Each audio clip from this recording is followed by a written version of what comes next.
চাল আমদানি শুরু হওয়ায় দেশের চালের বাজারে এর প্রভাব পড়ছে। দিনাজপুর সহ বিভিন্ন এলাকার আড়তে বেচা বিক্রি কমে গেছে। এ বিষয়ে জানাতে দিনাজপুর থেকে যোগ দিচ্ছেন সহকর্মী সুলতান মাহমুদ।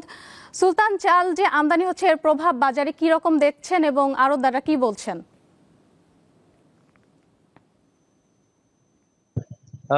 সোমা, আমরা দেখেছি যে দিনাজপুরের চাল হাটিগুলোতে, বিশেষ করে যে চালের আড়তদার গুলো রয়েছে, এরা একেবারে অলস সময় পার করছেন। কারণ সরকারের যে এলসি থেকে ভারতীয়দের চাল আমদানি শুরু হওয়ার পর থেকেই এই বাজারে কিন্তু চাল বাজারে কিন্তু ব্যাপকভাবে কিন্তু প্রভাব পড়েছে।